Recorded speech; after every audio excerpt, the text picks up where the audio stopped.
در قیامت از شما قرآن شکایت می کند، حق مجازاتی شما را در قیامت می کند.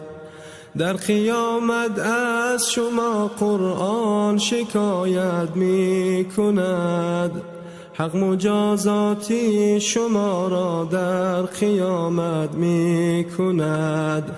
آخرین قرآن همه وحی خدایی اکبر است، آخرین آیات روشن معجزی پیغمبر است.